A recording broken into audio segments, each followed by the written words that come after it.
함께 만드는 언론 미디어 합동조합.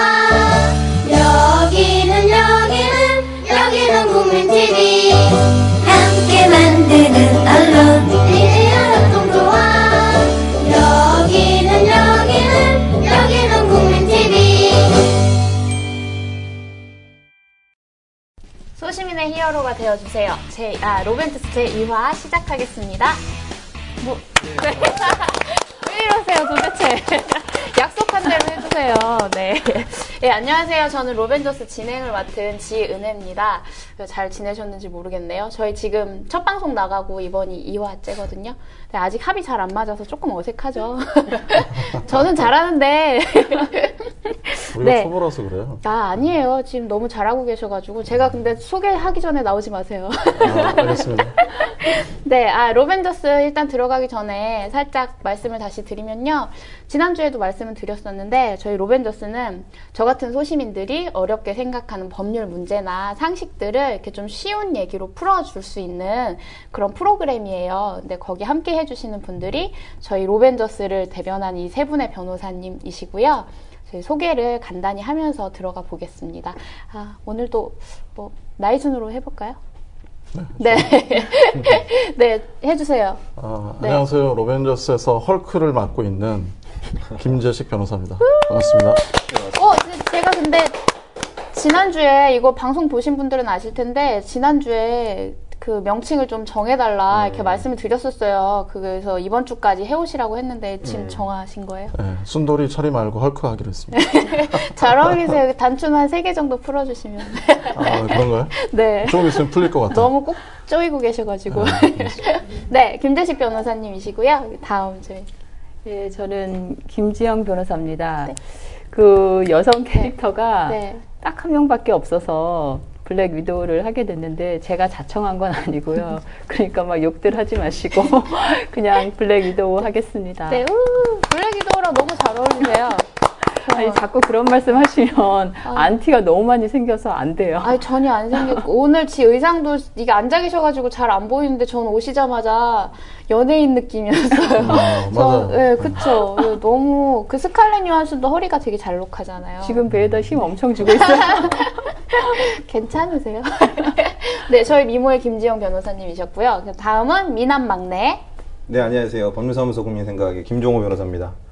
네, 저는 헐크를 사실 하고 싶었는데 안 돼요. 캡틴 큐를 하라고 하셔서 캡틴 큐를 맡게 된 캡틴 아메리카. 캡틴 큐 술 드시는 거 그래요? 티나요. 그 술 요새 잘 안 마실 텐데. 지난 방송을 너무 열심히 캡틴 보셨네요. K로 할까요? 어쨌든 네. 아메리카는 아니라서 캡틴 코리아. 네, 캡틴 네. 코리아를 맡은 네. 김종호 변호사입니다. 반갑습니다. 반갑습니다. 네, 저희 이렇게 세 분이 로벤져스 이끌어가 주실 분들이세요. 변호사님들이시고요. 든든하네요. 근데 지난주 방송이 첫 화였잖아요. 네. 괜찮으셨어요? 다 보지는 못했고, 아니, 모니터를 다 하셨어야죠, 모니터링을. 네. 이따 가서 해보려고요. 네. 안 되겠다. 네. 예. 어떠셨는데요? 좋았던 것 같아요. 무난하게 좀 재밌게 좀 진행했으면 좋을 것 같은데 그건 조금 부족한 것 같고 오늘 좀 재밌을 것 같아요. 주제도 그렇고요. 그렇게 말씀하시니까 힘이 쭉 빠지면 재밌게 진행할 수 있을 것 같아요. 지영 변호사님 어떠셨어요? 저도 봤는데 이제 첫 회라서 그런지 좀 어색한 것도 많았었고 정말 재밌게 막 웃긴 얘기도 하고 싶었는데 그게 마음처럼 잘 안 됐던 것 같아요. 그러니까 두 번째부터는 더 나아질 것 같고 간통죄는 또 다들 관심 있어 하는 분야니까 재밌어질 것 블랙 위도우가 같아요. 비밀을 발설하셨어요. 아직 죄송해요. 주제. 방송 블랙 초보라서 블랙 위도우 지금 감점이에요. 사실은 비밀인데 오늘 주제 저희가 좀 힙해요. 간통죄예요. 그걸로 할 거거든요. 근데 이미 발설해 주셨으니까 말하고 갈게요. 지난주 어떠셨어요?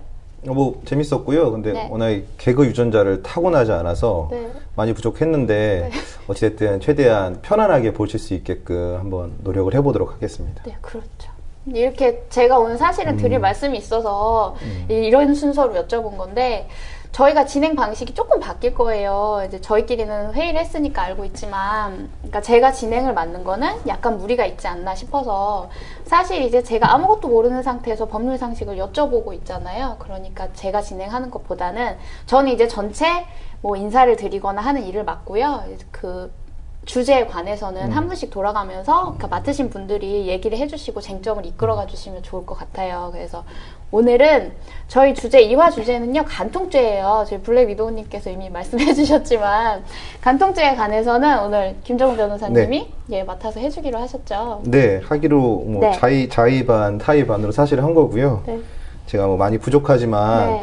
뭐 아무래도 일선에서 경험들이 많으시잖아요. 간통죄 피고인들을 다루신 뭐 이런 내용들을 좀 재미있게 섞어가면서 하면은 모르셨던 어떤 다양한 사례들도 알게 되시고 간통죄가 어떤 부분에서 문제가 있을 수도 있겠구나도 알게 되실 것 같고, 얼마 전에 2015년 2월 26일 날 이제 헌법재판소에서 위헌 판결이 나서 폐지됐는데, 그 부분도 도대체 헌법재판소에서 어떻게 생각을 하길래 폐지를 했는가. 왜냐하면 현재 뭐 아직도 설문조사 결과 60% 이상의 간통죄가 유지되어야 된다라고 설문조사가 나오고 있대요.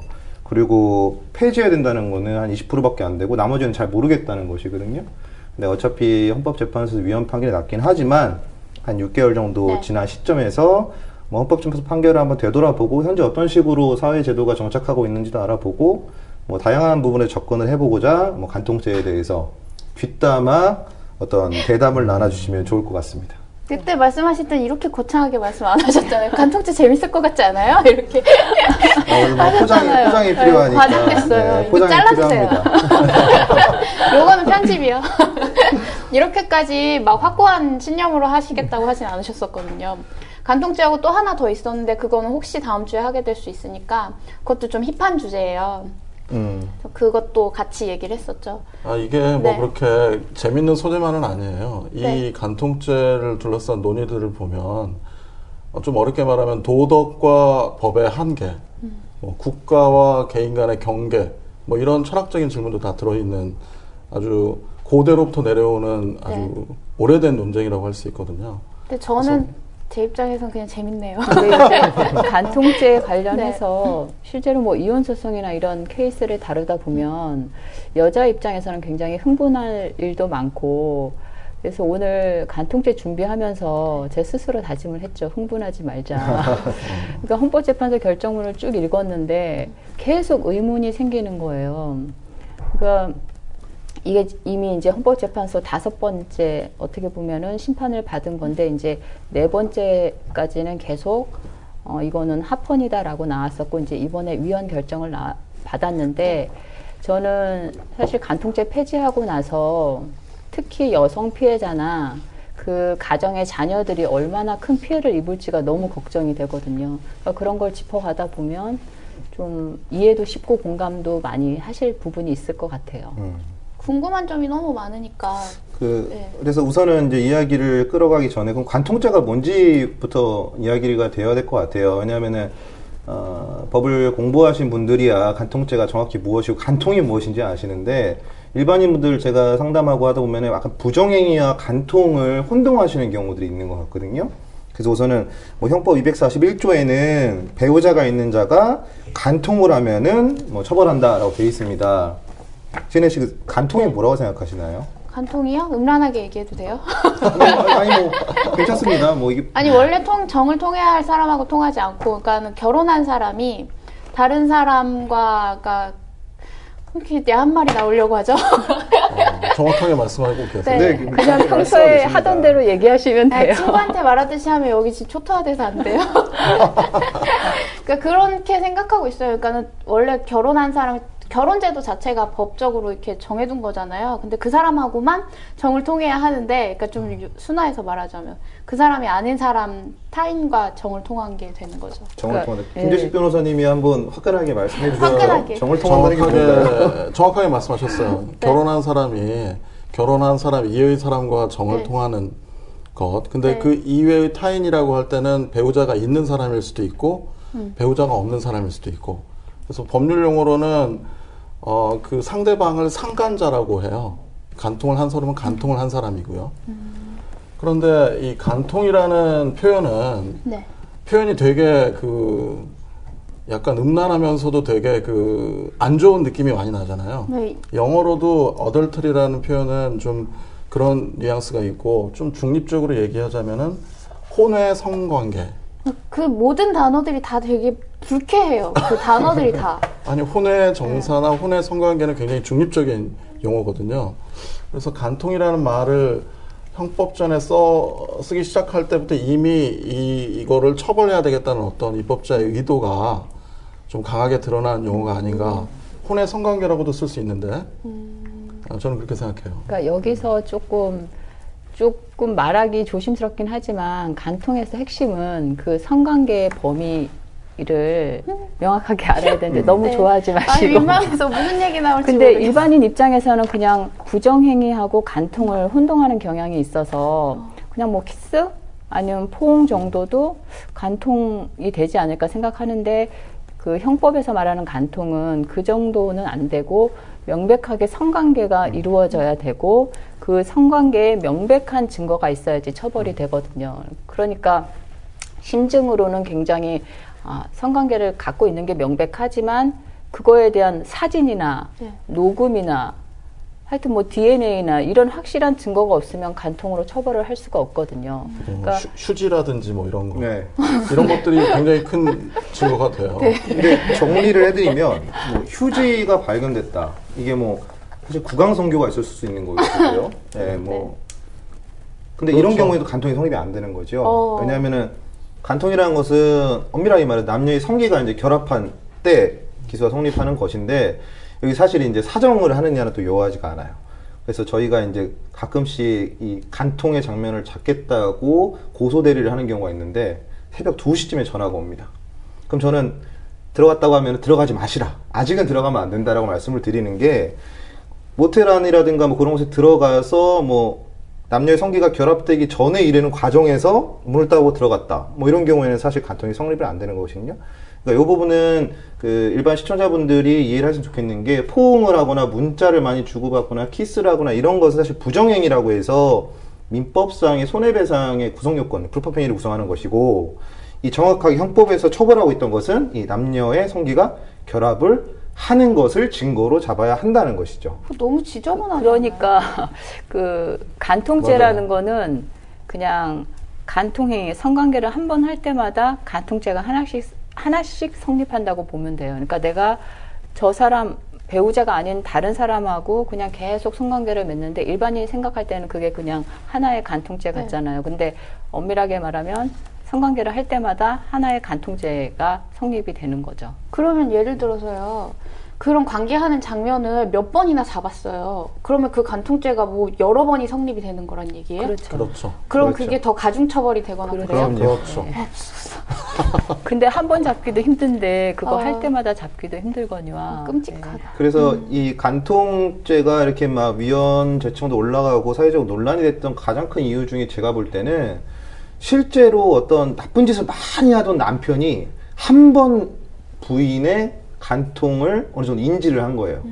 그거를 잡으려고 이 고소를 하고 경찰에 신고를 해서 그러니까 이혼 소송을 제기를 하고 경찰에 신고를 해서 이제 여자에게 공갈을 통해서 이혼을 유리한 쪽으로 끌고 가는 사례들이 많이 있었거든요. 그래서 과연 이 간통죄라는 게 아직 유지해야 되는 게 과연 적당한가는 좀 다음에 좀 이따가 이야기를 해보고요. 고소는 헌재 판결이 나왔는데 변호사님들 의견 한번 이거는 어떤 이유에서 폐지가 된 게 맞다 당연한 것이 어떤 이유에서 아직은 조금 시기상조가 아니냐 또 그리고 지은혜 씨 입장에서도 일반인적인 시각이 있으실 수 있잖아요. 한번 말씀해 주시면 좋을 것 같아요. 우선 전 지은혜 씨의 의견을 한번 들어보고 싶습니다. 저는 이게 사실 조금 헷갈리거든요. 사실은 처음에는 간통죄가 도대체 왜 있는지 이해를 못 하겠는 거예요. 글에 썼어요. 그러니까 사람이 살다 보면 저는 결혼제도도 되게 반대하는 사람이에요. 결혼제도도 너무 이상하다고 생각하는데 그건 뭐 지금 얘기할 건 아니지만 근데 간통이라는 게 사람이 어떻게 평생 살면서 한 사람한테만 그리고 그게 사실 그러니까 좀 전에 말씀하셨던 것처럼 몸을 통한 거지 뭔가 그 한 번의 실수? 그걸로 형사처벌을 받는 게 너무 말이 안 되는 것 같더라고요. 그러니까 그걸 실수라고 할 수 있고 뭐 그 배신이라고도 볼 수 있고 여러 가지로 볼 수 있겠지만 아무튼 그걸 형사적인 그런 처벌을 가한다는 것 자체가 말이 안 된다고 생각했어요. 예, 깊이 지금 제가 얘기할 수는 없는 문제들인데 주변에서 그런 것들을 많이 봤어요. 이제 어른들이. 근데 뭐 와이프를 사랑해요. 와이프를 사랑하는데 바람을 피웠어요. 근데 그분 네. 돌아오고 싶어 하고 그 와이프도 그 남편을 받아주고 싶어 해요. 근데 상황이 이미 뭔가 뭐 고소를 하고 어쩌고 막 이렇게 된 거예요. 물론 취할 수 있다고도 하더라고요. 근데 저는 그런 상황들 자체가 너무 말이 안 된다고 생각했었어요. 그러니까 뭐 지은의 네. 씨 생각은 어찌됐든 엄밀하게 자기 개인의 영역인데 네. 그걸 국가에서 처벌하는 것은 바람직하지 않다라고 생각해서 아니, 간통죄 국가가 폐지된 왜- 게 맞다 뭐 이렇게 생각하시는 잘된 거네요. 거라고 네. 생각하시는 것 같아요. 네, 사실은 그래요. 그쪽에 가까워. 약간 그 김지영 변호사님하고 함께 간통죄 존치를 말씀하시려고 그러니까 했던 것 저는 같았는데 처음에 네. 이 주제를 생각할 때 혼자 외로운 싸움이 되겠구나. 그래도 은혜 씨가 있으니까 괜찮다 생각을 했는데. 아니, 저 근데 그쪽도 약간 기울어져 있어요. 근데 저도 처음에 네. 이제 법서를 딱 열 때 가장 많이 논의되는 게 간통죄 폐지하고 사형제 관련 논의였어요. 근데 그때 간통죄를 접했을 때는 은혜 씨처럼 생각을 했죠. 근데 실제로 뭐 이혼 소송이라든지 이런 걸 쭉 하다 보니까 그 여성 피해자들이 간통죄로 인해서 아니면 얼마나 많이 부당한 피해를 보고 있는지를 많이 봤기 때문에 부작용을 많이 봤기 때문에 이제는 그 간통죄에 대해서는 있어야 된다는 의견이거든요. 지금 은혜 씨가 말했던 거는 네. 개인의 입장만 본 거예요. 그러니까 그 한 사람의 입장만 보고 그거를 법적으로 보면 성적 자기결정권이라고 하는데 내가 성관계를 갖고 내가 사랑하는 사람은 내가 결정할 수 있다. 그게 이제 행복을 내가 추구할 수 있는 네. 권리가 있으니까. 근데 지금 간통죄가 보호하고자 하는 거는 개인의 이익이 아니고 어떤 가정, 혼인이라는 사회 제도를 보호를 하려고 하는 거예요. 근데 저는 이 헌재 결정문 보면서 화가 났던 것이 부부 관계에 그렇게 얘기를 할 수도 있는데 그러면 부부 사이에서 나온 그 자녀들에 대한 인권이라든지 행복 추구권에 대해서는 왜 고려를 하지 않았는지 그거를 굉장히 묻고 싶거든요. 그러니까 지금 간통죄가 그동안 쭉 논의가 있었으면서도 지켜졌던 이유는 성적 자기결정권도 중요하지만 그거에 앞서서 가족을 지켜야 되고 가정을 지켜야 되고 그리고 결혼해서 생겨난 자녀들의 인권을 지켜야 하기 때문에 그동안 간통죄가 계속 존치가 됐던 것이죠. 그래서 결국 요약을 해보면 우리 은혜 씨는 잘 된 것 같고 이 헌재 결정이 우리 김재현 변호사님은 좀 더 자녀들을 위해서 좀 고려했어야 되는 판결이 아닌가 아쉬움이 남는다 이런 취지신 것 같아요. 아니, 저 여기서 잠깐만 얘기하자면 예, 예. 사실은 저는 그러니까 되게 가운데 지금 걸쳐져 있어요. 그래서 조금만 얘기해 주시면 넘어갈 것 같은데 어떤 그럼- 느낌이냐면 형사처벌이 저는 진짜 예. 이해가 안 갔던 그러니까 거고 형사처벌은 지금 안 하기로 했으니까. 예, 그러니까 그게 너무너무 저는 그건 필요하다고 봤는데 아무튼 잘못한 거에 대해서 그러니까 지금 형사처벌이라고 해서 사실 간통죄가 그냥 법 규정만 놓고 보면 벌금형도 없어요. 그냥 딱 너 걸리면 징역 2년 이렇게 2년 나와 이하. 있잖아요. 근데 실제로 네. 보면은 간통죄로 구속이 되거나 처벌되는 사람은 그렇게 많지가 않거든요. 그러면 그러니까, 그게 예, 어떻게 그러니까 된 거예요? 그래서 네. 사실은 간통죄가 의미가 없다, 사문화됐다 해서 계속 폐지를 하자는 거예요. 왜냐하면 이걸로 처벌되는 사람이 없기 때문에. 집행유예를 받는 거거나 아니면 무죄를 받거나 입증이 어려우니까 네, 그래서- 실형을 선고받는 경우는 없다는 거죠. 그 헌재 판결에 대한 제 생각을 좀 말씀드려보면 사실은 두 분이 다 우려하는 그런 우려가 그렇게 우려를 안 하셔도 될 것 같아요. 제가 헌재 판결문을 읽어본 소감은 네.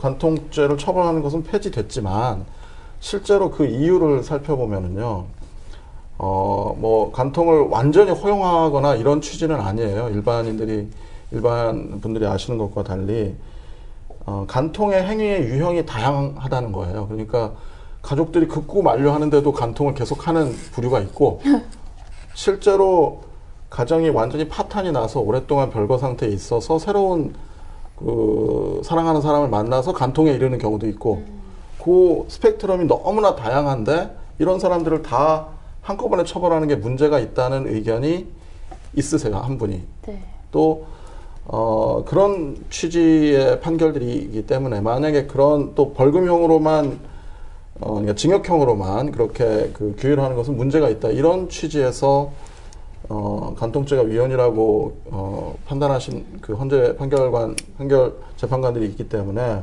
만약에 그 재판관들의 취지에 맞춰서 법무부가 다시 법을 만들면 그분들은 전부 합헌이라고 할 거예요. 그러면 우리나라 현재 9분 중에 과반수인 5분이 되더라도 그것은 5분이 위헌이라 하더라도 위헌이 안 되고 6분이 넘어야 되거든요. 그러니까 지금 그 두 분이 만약에 개정된 어떤 법무법안이 있을 때는 합헌이라고 손을 들어주면 다시 간통죄는 또 처벌될 가능성이 있게 되는 거예요. 그러면 이 시점에서 아까 김재원 변호사님이 말씀하셨던 가장 뭐 큰 근거 중에 하나가 여성과 이제 그 자녀들 네. 그 차원에서라도 간통죄가 유지되어야 된다라고 말씀을 하셨어요. 네.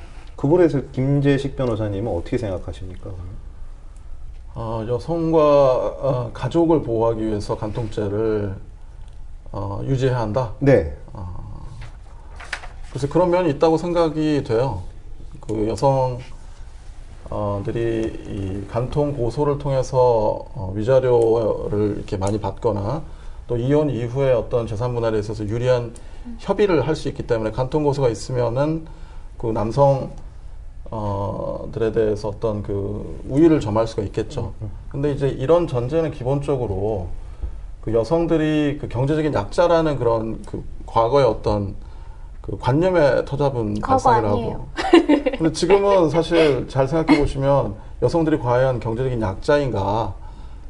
축출 이혼을 당하는 그런 그러니까 축출 이혼이라는 거는 이렇게 억지로 이혼을 당하는 그런 경우가 많은가? 이거 통계가 없으니까 뭐라고 할 수는 없겠지만은 꼭 그런 건 아닐 수 있다. 그러니까 저는 이제 실제 사례에서 예. 그러니까 축출 이혼의 사례를 실제로 좀 많이 봤었어요. 그래서 수십 년간 그러니까 남편이 사업이 잘 되도록 내조를 하고 희생을 했고, 물론 이제 수십 년 됐으니까 아이도 있겠죠. 근데 이제 이 남자가 수백억 자산가예요.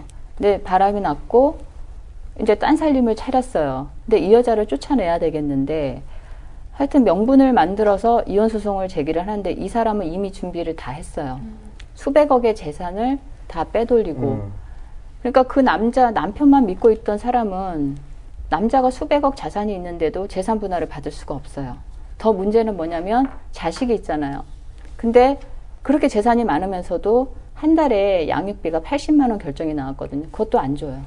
그러니까 남자가 바람이 나서 딴 살림을 차리게 되면 그 부인은 버릴 수 있어요. 그러면 자식에 대한 최소한의 양육 의무는 이행을 해야 되는데 얼마 안 되는 금액도 안 주거든요. 그게 이제 여성 보호 차원에서 간통죄가 유지되어야 된다는 의견에 또 반대 의견을 또 보면은요.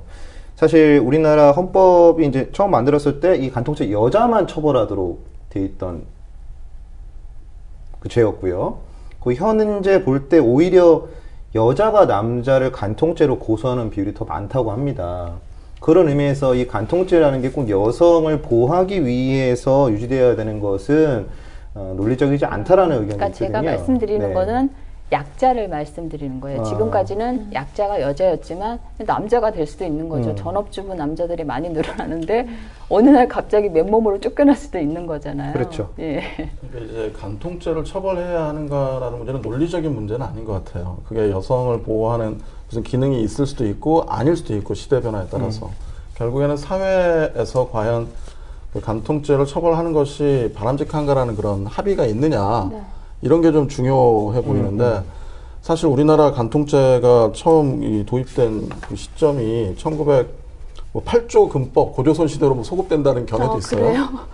모세 십계명처럼. 아, 가늠하죠. 그리고 뭐 조선시대에도 있었고 일제시대에도 있었고 우리나라 이제 근대 형법이 만들어진 게 정부가 수립된 이유잖아요. 근데 그때도 놀랍게도 당시에 그 처음에는 간통죄에 관한 형법 규정 초안이 없었다가 나중에 형법 규정으로 들어왔고 이게 이제 국회 본회의에서 가까스로 과반수를 넘어서 간통죄 처벌 역사가 이제 시작된 거거든요.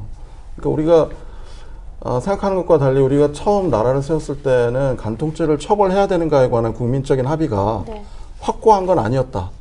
그 개인적인 영역이라고도 볼 수 있었다라고 볼 수 있는데 이게 이제 세월이 흐르고 시간이 흘러서 마치 이제 이게 어떤 우리 사회의 절대적인 어떤 규율로 도덕적이고 자리 잡은 거죠. 그러니까 이게 사회를 반영한 법이 만들어진 것인지 아니면 법이 만들어져서 그걸 따라서 사회가 우리가 지금 이렇게 만들어진 것인지 그건 좀 다시 생각해 봐야 될 그 영역인 부분을 것 같아요. 좀 이 이야기 나온 김에 말씀 나누고 싶은 게 사실 이 간통죄를 만든 건 입법기관이잖아요.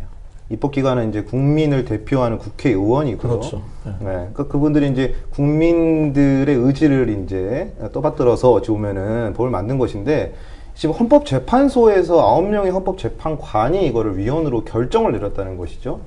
사실 헌법재판관은 국민을 대표하는 또 기관은 아닙니다. 그 대표성을 띠진 않고요. 과연 이런 헌재에서 이런 정치적인 사안이 될 수 있는 부분에 대해서 하나의 단칼로 자르는 결정을 내릴 수 있는, 이거 과연 맞는 것인지 한번 이야기 나눠봤으면 좋을 것 같습니다. 그러니까 사실은 이번에 이제 간통죄 폐지한 거에 대해서, 그러니까 저도 이 말이 귀에 쏙 들어오더라고요. 그러니까 이게 뭐 간통죄를 폐지한 게 성풍속이 변했다. 그다음에 사람들 의식도 많이 변했고, 그거에 대해서 지적하고 싶은 건 성풍속이 변했고 사람들 의식이 변했지만 가족을 지켜야 된다는 그런 가치관도 변했냐 묻고 싶고, 두 번째는 기소율이 너무 낮다. 처벌되는 사람도 별로 없고 사문화됐으니까 이건 있으나 마나한 법이다. 폐지하자 이 말이거든요. 그러니까 결국은 그 말을 뒤집어 보면, 아, 공권력 투입해서 이거 못 잡겠어. 증거도 못 잡겠고. 그러니까 항복. 나 이거 뭐 처벌할 증거를 못 찾겠으니까 나는 항복할래. 그러니까 법의 항복이라고 보는 의견이 있는데 저는 그것도 굉장히 설득력이 있다고 봤거든요. 이번에 간통죄 폐지에 대해서. 네. 김식 변호사님은? 그러니까 가족제도를 보호하기 위한 그 죄인 것은 맞아요. 그런데 우리가 생각해 봐야 될 것이 개인의 인권, 기본권이라는 점도 좀 생각해 볼 필요가 있죠. 우리가 모든 그 기본권이 공동체의 목적을 위해서 존재하는 것은 아니거든요. 근데 이거는 저는 조금 가족이란 건 자기가 만든 공동체잖아요. 자기가 선택해서. 네. 그러니까 그 사람한테 그걸 책임을 지울 수 있다는 거죠. 가족이라는 거, 그러니까 다른 공동체가 아니라 내가 꾸리겠다고 약속한 공동체잖아요. 근데 그 공동체를 그러니까 정확하게는 이제 혼인제도라고 봐야 되겠죠. 가족제도라기보다는 이걸 간통죄를 처벌함으로써 가족제도를 보호한다는 취지라기보다는 혼인이라는 제도. 두 사람이 협조하고 동거하고 부양하고 뭐 이런 그 계약관계, 그것을 이제 보호하기 위한 제도에 불과한 거고, 본질적으로 그 혼인은 계약이거든요. 계약을 어기면은 그건 일종의 배신행위죠. 그 계약에 따른 손해배상을 구하거나 계약에 따른 어떤 이행을 구하면 되는 문제이지, 이것을 형사적인 영역에서 처벌한다는 것은 조금 근데 문제가 있을 수 있어요. 그 결혼이 단순히 개인 간의 계약이 아니고, 그러니까 사회 제도로 보는 거고, 거기에 자녀들의 인권이라는 게 있잖아요. 그러니까 제가 그거에 대해서 좀 많이 느꼈던 게, 그 변호사 공익생활로 보호소년들 사건을 많이 해요. 가정보호 사건인데, 걔네들 보면 거의 다 결성가정이거나, 그 부부가 별거 중이거나 이혼 중인 경우가 많아요. 아, 또 화나려고 그런다. 네. 일도 많고 되게 열심히 살려고 하는 아이들도 많고, 그런데 뭐 이혼을 해서 돈이 없다, 용돈이 없다, 그럼 얘네들은 나가서 그렇죠. 네. 그러니까 그거 보면서 전 눈물도 나고 되게 불쌍하더라고요. 쟤네들이 그냥 원만한 가정에서 자랐으면 저런 일을 했을까, 법원을 들락거릴까, 그런 생각이 들었거든요. 그러니까 그런 거를 보면 단순히 그냥 사인 간의 계약이니까 국가가 관여할 바가 아니다, 이렇게 얘기할 건 아닌 것 같아요. 헌법에서도, 그러니까 뭐 개인의 인권도 보장을 하고 있지만 국가가 가정과 혼인 생활을 보장을 해야 된다, 의무로 적시를 하고 있거든요. 그러니까 이게 단순히 개인의 영역에 국가가 들어오지 마, 이렇게 말할 거는 아니라고 생각을 해요. 저는 그 아까부터 이게 진짜 궁금했는데, 그래서 그러니까 어쨌든 사문화돼, 그러니까 정말 있으나 마나한 거였다고 말씀하셨잖아요. 그러니까 징역을 원래는 2년을 받아야 되는데 그렇게 받은 사람이 거의 없다시피, 그러니까 전무하다시피 하고, 그러면 그 법을 유지하지 않고요. 그러니까 형사처벌을 하지 않고, 그러니까 민사로만 하는 게 나쁜 건가요? 그러니까 민사로 해서 더 많은 책임을 부여하고. 왜냐하면 그게 실제로 실익이 있느냐. 왜냐하면 민사로 하게 되면 일단 저 사람이 불륜을 했고 불법 행위를 했다 하면 내가 증거 수집을 해야 되잖아요. 그럼 부정행위나 간통, 요새 개인정보 보호가 강화돼서 사실은 통신 그런 내역도 개인이 받아내기 힘든 상황이거든요. 그렇기 때문에 수사기관이나 그런 공권력을 동원해서 증거를 확보하는 면이 있고. 아, 그러면 그 공권력을 동원했을 경우에는 그 웬만한 건 다 어떤 증거를 뭔가 자기가 수집하고 싶을 때 이게 법적으로 문제가 되는 거니까, 그러니까 형사 넘어가는 거니까 그 수집하는데 문제가 없고. 그러니까 어떻게 보면 합법적으로 그렇죠. 아, 그런 것도 있어요? 증거를 수집을 하는 거죠. 내가 뭐 국가기관의 도움을 받아서 쉽게 네. 증거를 수집할 수 있고 간통은 범죄이기 때문에 아까 모텔에 들이닥칠 때 경찰을 부를 수 있는 이유가 바로 거기 있는 거죠. 범죄니까. 근데 지금 범죄가 안 됐으니까 경찰을 부를 수가 없어요. 그럼 그냥 모텔에 찾아가서 사진을 찍어야겠네요, 그러면? 모텔에 찾아가서 들어가면 네. 방실 침입죄라는 게 성립할 수 있어요. 그거를 또 조금 전에 말한 게 은혜 씨가 말한 게 이거 민사상으로 해결하면 안 되냐. 이론적으로는 가능해요. 근데 아까 말했듯이 네. 재산을 다 빼돌리면 재산 분할 받을 돈도 없고 위자료 사실 몇십 년 살잖아요. 네. 제가 한 케이스는 남편이 강간치상으로 유죄를 받았어요.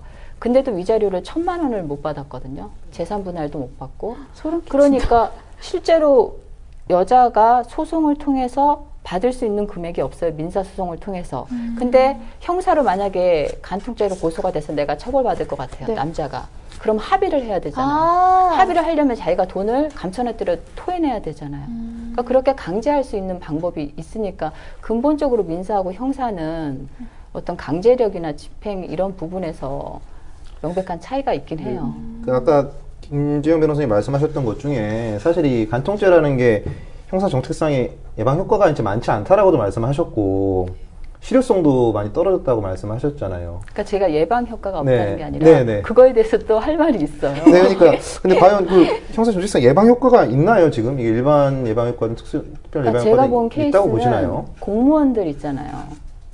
공무원들은 사실은 간통죄로 고소를 돼서 뭐 형사처벌을 받게 되면 징계를 당하잖아요. 네, 그러니까 제가 했던 어떤 케이스는 남편이 공무원인데 싹싹 빌었어요. 그렇죠. 간통 행위를 네, 하다가. 네. 그러니까 사실은 그런 효과도 무시할 수가 공무원의 없거든요. 경우에는 그런 그 네. 품위 유지 의무 위반이랄까 이런 징계 사유에 해당할 여지가 있기 때문에 그 약간 예방 효과나 위하력 근데 뭐 이 그런 게 사실 있을 수 있겠어요. 간통죄라는 게 공무원들만을 처벌하려고 있는 법률 근데 조항은 일반인들도 아니라서 사실은 내가 형사처벌 된다고 하면은 그거에 대한 두려움도 있고 그 형사 절차, 민사 절차가 몇 년에 걸쳐서 되는 거고 내가 직장에 또 사실 그게 알려지면 자기도 그건 두려운 거거든요. 그러니까 공무원에 대해서는 절대적으로 뭐 그런 효과가 있지만 일반인들도 그거는 무시할 수가 없어요. 우리가 간통죄가 이미 폐지된 이상은 이것을 다시 존치되기까지는 시간이 오래 걸릴 거예요. 어떤 이제 내일 모레 그 대법원에서 이혼과 관련해서 그 유책 배우자의 이혼 청구를 허용할지 여부에 대해서 유책 배우자가 뭐예요? 저한테 왜 이러세요? 저 보면서 얘기하지 마세요. 그런 거 하실 때. 책임이 있는 헐크 단추 풀어주세요. 연란해. 그러지 마세요. 안 돼요. 아주 블랙으로. 책임이 있는 네. 배우자가 이혼 청구를 하는. 네. 그런데 계속 오랫동안 외부에 나가서 가정을 돌보지 않는 배우자가 네. 법적인 그 이혼, 그 혼인 관계를 해소하고자 이제 소송을 했을 때 받아줄 것이냐. 이게 유책 배우자. 예를 들어서 말씀해 주세요. 쉽게 제가 그러니까 알아들을게요. 15년 정도 예를 들어 네. 바깥에 있고 저랑 밖에서 이렇게 혼인 상태인데 네. 이 남자가 밖에 나가서 이제 딴 살림을 차리고 애까지 나쁜 낳아가지고 놈이네요. 있는데 이제 와서 한 10년이 지나서 호적을 보니까 이제 지금은 호적이 아니죠. 가족관계 네. 등록부상의 혼인관계 증명서를 떼보니까 거기에 이제 혼인관계로 되어 있으니 나중에 상속 문제도 있고 골치 아파서 이혼을 청구했다. 이런 경우에 느닷없이 법원이 나타나서. 받아주겠습니까?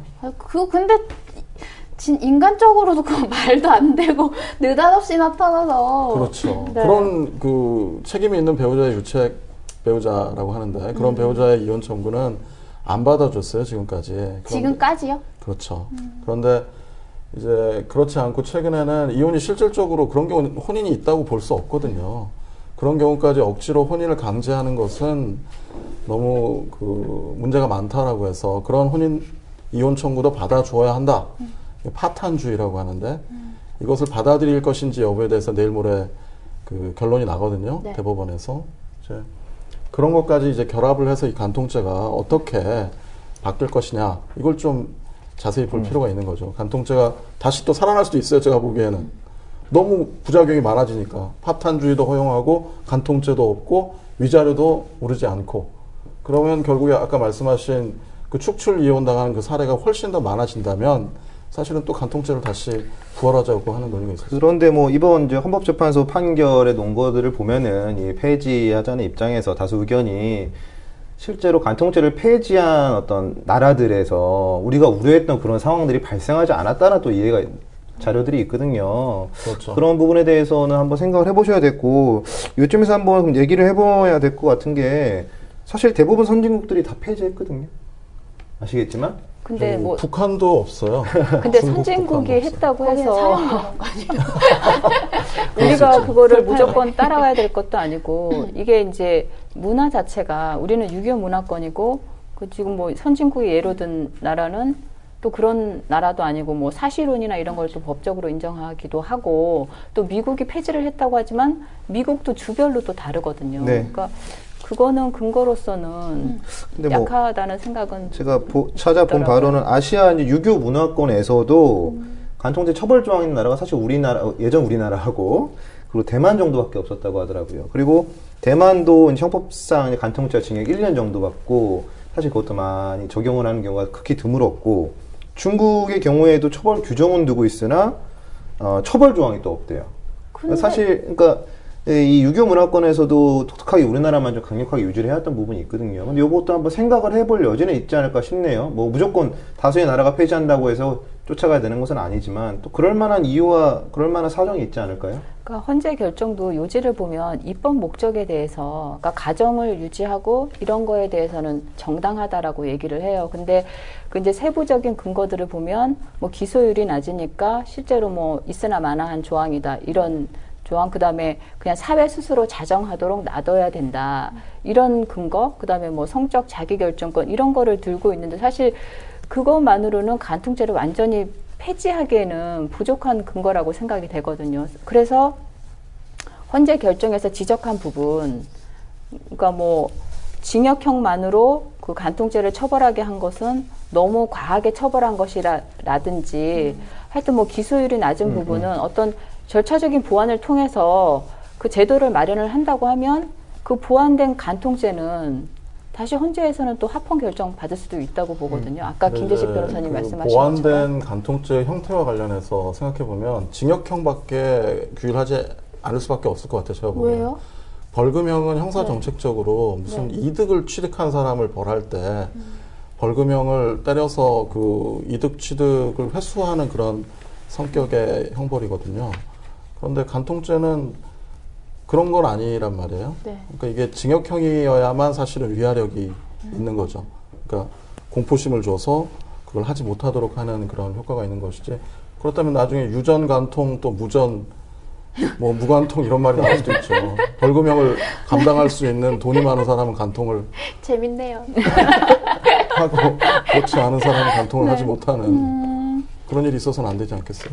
근데 저는 그게 징역형, 물론 징역형이라는 그 뉘앙스가 주는 것 때문에도 무서우니까 정말 징역을 갈까봐 무서운 것도 있겠지만 꼭 그것 때문이 아니라 아까 말씀하신 것처럼 사회적으로 자기가 갖고 있는 위치가 있잖아요. 근데 그거를 형사로 처벌했을 때 그 사람들한테 알려지는 그런 두려움, 그런 것 때문에 저는 더 무서운 것 같거든요. 그리고 예를 들어 정말로 그 소송을 했을 때, 그러니까 형사 처벌, 그러니까 너 간통했지 하고, 근데 징역형이 없다는 걸 그 사람이 그때 알 수 있잖아요.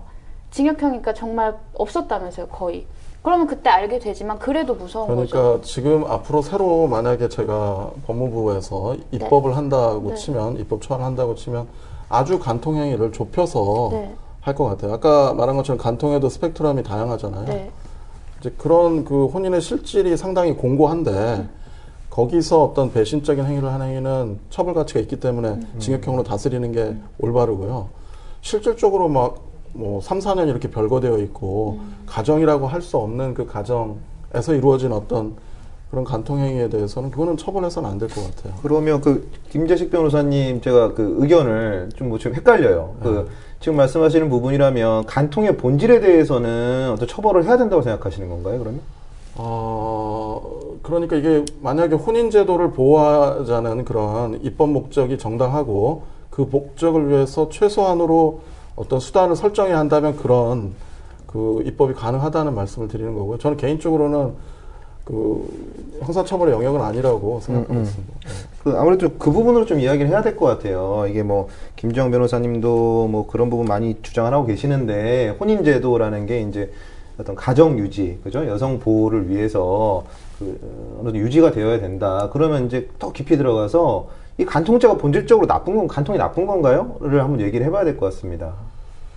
그러니까 형사 정책상 처벌할 정도로 나쁜 건가요?를 얘기를 해봐야 될 것 같아요. 그러니까 사회나 국가의 기본 단위가 가정이잖아요. 그런 울타리를 파괴하는 거니까 당연히 나쁜 거 아니에요?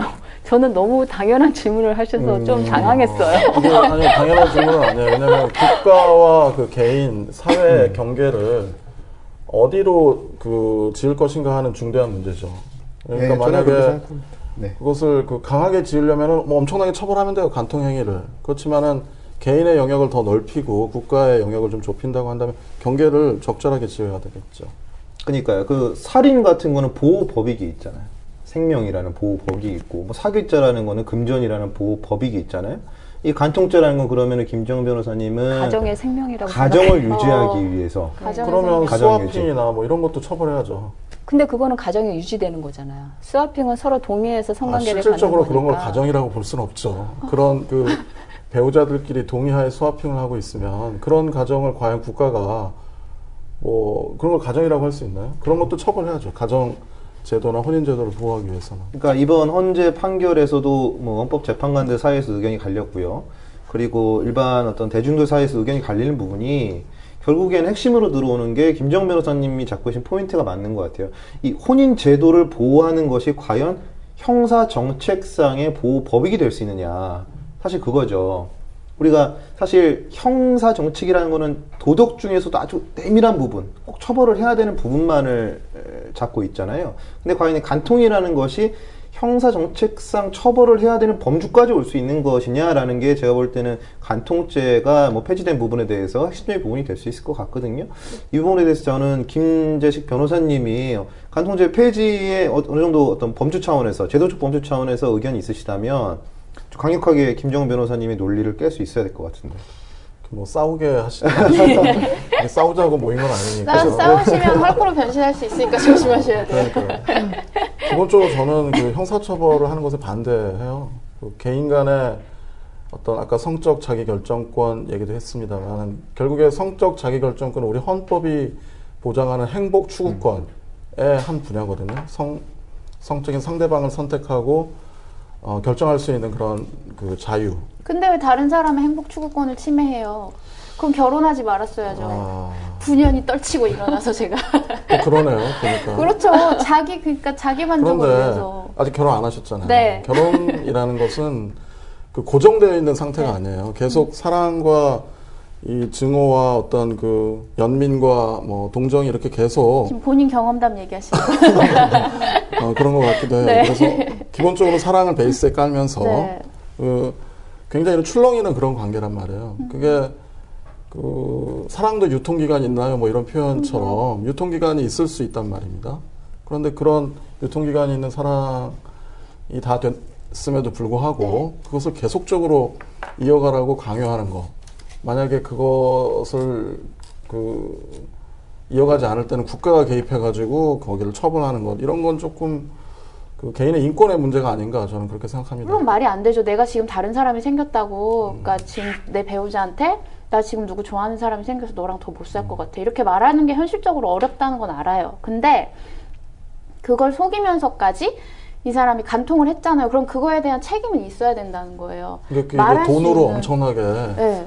이제 그 네. 위자료 책임을 지면 되죠. 근데 지금 안 그게 주니까 불가하다고 문제인 얘기하는 거죠. 그럼 거잖아요. 이제 법원에서 좀 전향적으로 위자료 수준을 누구 올려야 편 되겠죠. 드시는 거예요 지금? 하나만 하세요. 지금 둘 중에. 그러니까 저는 그 네. 형사처벌 말고 네. 법원에서 획기적으로 위자료 책임을 올려서 지금까지 만약에 축출이혼 당한 어떤 여성들이나 네. 남성들이 있다면 그런 민사적인 방법으로 보호를 해야 한다. 그러니까 이게 좀 더 법원이 막 전향적으로 이거를 태도를 바꿀 것 같지만 사실은 그런 잘안 바꾸죠. 기준을 바꾸는데도 막 10년, 20년 이렇게 걸리고 그 최근에 그런 법원에 논의가 있었어요. 그러니까 재산 분할하고 위자료 인정에 있어서 좀 증감하고 완화해서 인정을 하자 이런 의견도 있었는데 법원에선 신중하자는 얘기예요. 그러니까 바꾸기 힘들다는 얘기죠. 왜 그러냐 하면 이게 이제 뭐 재산 분할이라든지 위자료를 더 받아내려고 하면 간통죄가 없어진 마당에는 상대방이 잘못했다는 걸 많이 끄집어내야 되잖아요. 그러면은 처음에는 미워하는 감정이 50%였어요. 근데 막 소송하면서 이제 진흙탕 싸움되고 뭐 저 사람이 어떻게 했지, 뭐 우리 시부모한테 어떻게 했지 이렇게 하다 보면 이제 막 그 증오 이런 게 너무 커져서 사실은 저열한 부분까지. 예, 그러니까 뭐 실제로 막 사람을 죽이기도 하고 너무 극단적으로 변하니까 그거를 이제 뭐 위자료라든지 재산 분할로 조금 더 가자 이렇게 하는 거는 좀 신중해야 된다라는 게 결론으로 나왔다고 해요. 그러니까 지금 당장 사실은 뭐 위자료나 이런 거를 더 받을 수 있는 거는 기대하기가 힘든 상황이거든요. 근데 이게 오히려 그 위자료 부분으로 자꾸 이야기를 가다 보면은 전 결국에는 그럼 돈이 많은 사람은 지금 현행상 뭐 부정행위가 입증되고 간통까지 입증해도 보통 2, 3천 정도면 정리가 됩니다. 그죠? 뭐 돈 많으신 그거밖에 안 분. 돼요? 네, 그 이상 안 나와요. 위자료만 그렇고 이제 네. 재산을 재산 분할은 나누는 사실 거죠. 이거는 상관이 없는 거니까 좀 관리 없잖아요. 그러니까 사실 돈 많은 사람이면은 그럼 나는 간통하고 나중에 돈 줄래라고 생각하실 수도 있을 것 같아요. 그런 취지에서 저는 무조건 금전적인 부분으로 어떤 정치적 손해를 배상하는 방향으로 정책이 운영돼야 하는지는 잘 모르겠어요. 그죠? 의문이 들고요. 그 두 번째로 계속 간통 행위가 상대방에게 심정적인 어떤 고통을 주니까 거기에 대해 책임을 져야 되는 거 아니냐. 근데 저는 단순히 어떤 배우자가 간통 행위를 했다는 것만 고통을 주는 것 같지는 않아요. 다른 경우들로 분명히 고통을 많이 줄 수 있거든요. 오히려 어떤 경우? 연락을 누군가 하고 한다. 그죠? 오히려 뭐 간통 행위는 안 하는데 넓은 의미의 부정행위를 네, 하는데 부정행위를 한다. 뭐 사실 이거는 이제 민사적으로는 책임을 묻고 있지만 형사적으로 처벌 안 하잖아요. 그러니까 이게 어찌 보면은 나의 행복을 추구하는 과정에서 상대방이 어느 정도의 고통을 줬을 때 이걸 처벌해야 된다라는 게 과연 간통죄 존치의 입장이라면 세상에 얼마나 많은 나의 행복을 추구하는 과정에서 상대방이 고통을 많이 줍니까? 이거 다 그럼 형사적으로 처벌해야 되나요? 그러니까 헌재에서도 네. 그러니까 합헌 의견을 낸 분들도 유형을 나누고 있잖아요. 그러니까 그 간통의 유형이 뭐 3가지로 분류를 하시던데 그냥 네. 내가 그냥 내 쾌락을 위해서 네. 나만 좋자고 하는 거 처벌해야 되고 그 다음에 지금 부인도 만족하는데 이 사람은 성적으로 더 매력 있어 그렇게 하는 경우도 처벌을 해야 된다고 해요. 다만 간통죄로 처벌하는 게 부당한 게 이미 저 사람하고 쭉 났어. 별거고 보지도 않고 이혼할 직전 단계야. 근데 그런 사람을 간통죄로 처벌하는 거는 그거는 위헌이라는 얘기인 거죠. 그래서 사실은 헌재도 입장을 들여다보면 간통죄 자체가 문제고 그걸로 처벌하는 게 문제라는 게 아니라 그렇게 파탄난 경우까지 간통죄로 처벌하는 거는 국가형벌권을 과잉 행사하는 거다. 그런 입장이거든요. 저는 좀 묻고 싶은 게 그 가정을 지켜야 되니까 뭐 이런 말씀 계속 하셨잖아요. 여성들이 많은 피해를 보니까. 근데 실제로 이 간통죄 고소가 간혹 이제 많은 부분에서 탈선한 가정주부, 평범한 가정주부들을 남편들이 공갈하는 수단으로 많이 사용이 된다고 합니다. 오히려 그런 어떤 부작용들이 위헌 판결에 어느 정도 영향을 미쳤던 걸로 제가 근데 판단이 저는 되거든요. 물론 그런 부작용이 당연히 있겠지만 그게 간통죄를 폐지할 정도로 다수를 차지하는 것인지 그게 통계적으로 입증이 된 것인지 사실 그게 안 나와 있거든요. 이렇게 악용되기도 한다. 하나의 그냥 세부적인 증거로 제시가 된 거지. 그게 전체적인 간통죄를 없앨 만큼 강력한 증거나 통계는 없는 상태잖아요. 간통죄에 대해서는 명확한 통계가 별로 없어요. 왜 그러니까 간통죄를 찬성하는 그 입장이 많다는 그런 통계는 있는 것 같은데 그 간통죄를 존치함으로써 얻게 되는 그 효과에 대한 정확한 통계 이런 것들은 없는 것 같아요. 그리고 저는 너무 근거 중에 웃긴 게 그러니까 악용되는 사례 중에서 사회적으로 명망 있는 사람을 협박하는 수단으로 사용되기 때문에 간통죄를 폐지해야 된다 이런 논리도 있던데 그거 정말 웃기다고 생각하거든요. 아니 사회적으로 명망 있는 사람은 잘못하면 협박도 하면 안 되는 것이고 명망이 있든 명망이 없든 협박을 하면 안 되는 거죠. 접근이 좀 다른 것 같은 게 우선은 사실 뭐 이번에 가장 중요한 요지는 성적 자기결정권하고 사생활의 비밀과 자유를 존중해야 된다라는 게 가장 중요한 포인트인 것 같아요. 이게 법이 형량을 했을 때도 간통죄가 가지는 긍정적인 기능들도 있지 않습니까?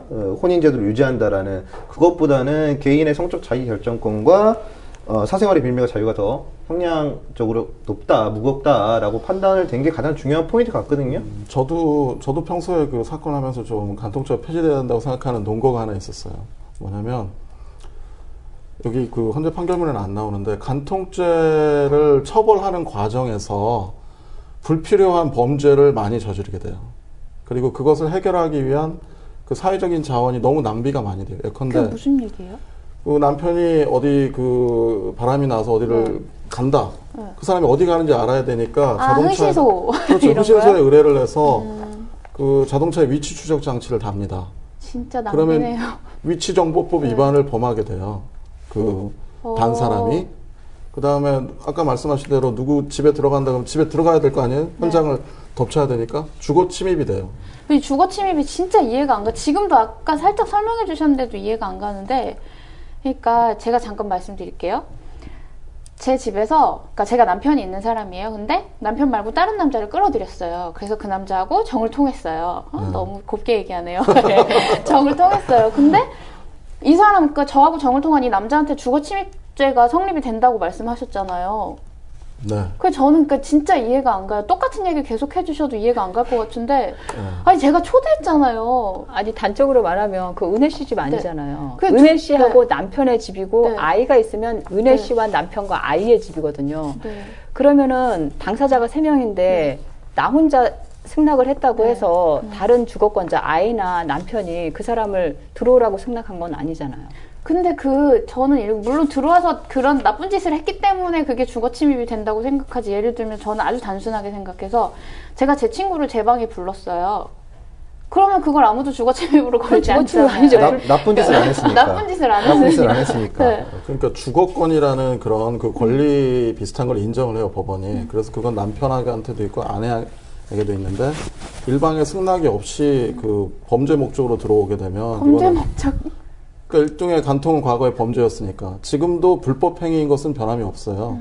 상대방에게 정신적인 고통을 가하는 행위니까요. 그러니까 그런 그 불법 행위를 목적으로 들어오는 경우에는 주거침입죄가 성립한다고 지금 볼 가능성이 높아요. 물론 그 판결은, 그 대법원 판결은 간통이 범죄일 때 네. 나온 판결이긴 하지만은 범죄가 아니라고 한 지금 단계에서도 불법 행위라는 점이 달라진 건 아니기 때문에 그것도 그냥 주거 침입, 똑같이 주거 침입인 주거 거예요? 침입이 될 가능성이 있어요. 다만 저는 이렇게도 생각해요. 아까 제가 말씀드린 그 맥락의 연장선상인데, 가정이 완전히 형해화돼가지고 네. 집에 잘 들어가지도 않고 한 1년 동안 안 들어가다 1년 만에 들어갔는데 그 이제 상간자랑 같이 들어가서 어떤 행위를 했다, 불법 행위를 했다. 그런 경우도 과연 단순히 주거권자의 승낙이 없다는 이유만으로 주거 침입죄라고 볼 것이냐, 그건 좀 논의를 해봐야 될 것 같아요. 결국 주거 침입죄는 그 집안의 평온이 날까? 뭐 이런 것들을 보호하기 위해서 그 처벌하는 범죄거든요. 그러니까 주거 침입죄. 근데 그 초대받은 사람,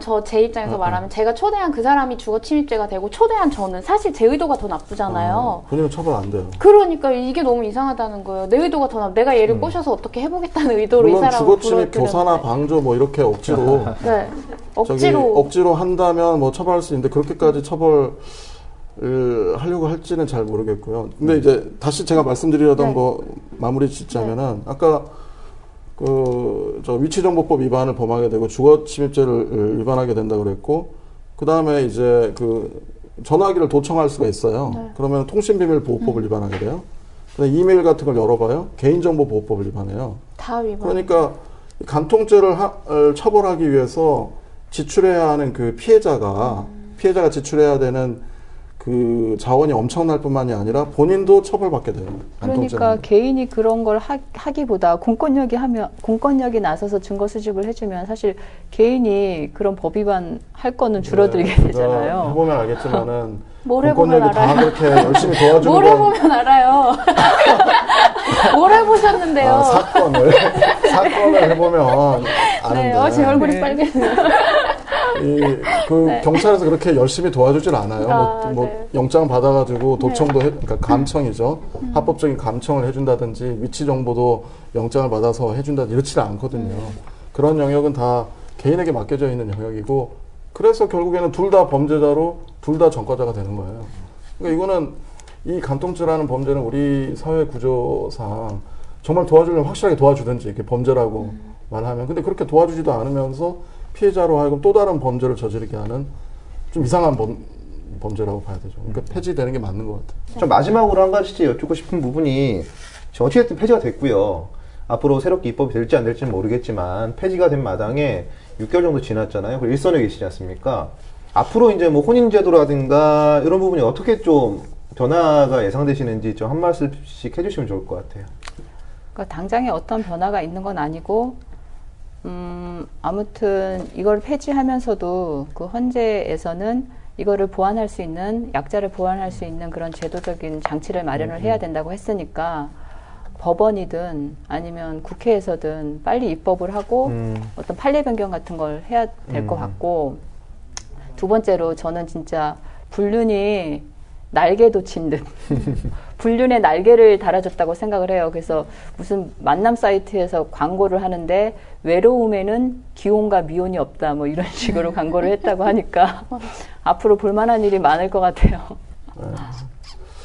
그러니까 우리가 간통이라고 처음에 이 주제를 선언한 때부터 이런 결론이 보통은 예상이 돼요. 간통이란 말이 굉장히 아까 처음에 말씀드린 대로 그 가치 중립적인 용어가 아니란 말이에요. 간통이라고 표현하는 순간 이거는 절대로 해서는 안 되는 그런 행위가 되고 마는 거예요.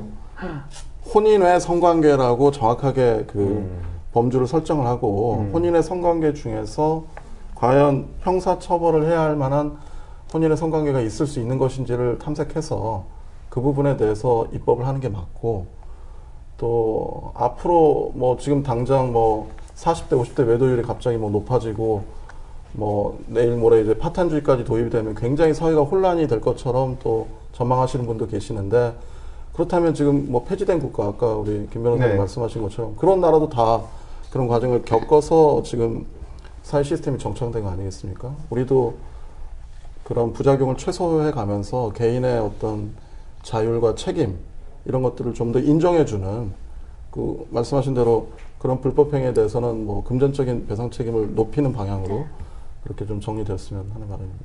저도 이제 비슷한 의견인데요. 그러니까 뭔가 새로운 그런 법안이 생겼으면 좋겠어요. 사실은 하고 싶은 얘기가 되게 많아요. 저희 애슐리 메디슨 뭐지? 조장하는 불륜 사이트 그 얘기도 하고 싶었고 막 그런데 이게 2부로 나눴으면 얼마나 좋았을까. 네, 아무튼 이제 여기까지 마무리해야 되는데 뭐 하실 네. 말씀 있으시면 해주세요. 네. 아, 뭐, 저는 지금 이야기가 제 개인의 이야기라는 게 아니라 제도의 이야기를 하고 있다고 생각을 해요. 만약에 제가 제 와이프가 혹시라도 이런 어떤 간통을 했다면 저는 거기에 대해서 가차없는 어떤 개인적 응징을 할 것 같습니다. 근데 그건 네. 개인의 의지고요. 사회를 만들어가는 제도라는 건 좀 다르다고 생각을 해요. 사형제도와도 마찬가지로 저는 생각을 합니다. 저는 누군가가 나의 자식이든 나의 가족이든 죽였다면 저는 그 사람을 개인적으로는 죽일 것 같지만 제도에서는 사형제도는 없으려 한다고 보거든요. 그런 취지에서 이 간통이라는 제도는 우선 사회 제도의 측면에서는 없어져야 하지만 그 비난 가능성, 도덕적으로 나쁘다라는 것은 인정할 수밖에 없는 것 같습니다. 네, 저희가 오늘 간통죄에 관해서 이렇게 얘기를 해봤는데 이제 마무리를 해야 될 것 같아요. 이제 시간이 조금 이렇게 촉박해서 지난주보다는 좀 이렇게 말씀들을 많이 해주셔서 오늘은 약간 히어로의 풍모를 느낄 수 있어서 특별히 헐크님께 감사드리며 해보셔서 네, 감사합니다. 저희 오늘 네. 이걸로 마무리하고요. 로벤져스 다음 주는 또 다른 주제 가지고 다시 오겠습니다. 국민라디오 팟캐스트 응원하는 가장 쉬운 방법 아시나요? 다운로드하기, 별점 주기, 댓글 달기, 구독하기. 국민라디오 팟캐스트 널리 알리는 가장 쉬운 방법 다운로드하기, 별점 주기, 댓글 달기, 구독하기. 기억하세요. 다운로드하기, 별점 주기, 댓글 달기, 구독하기.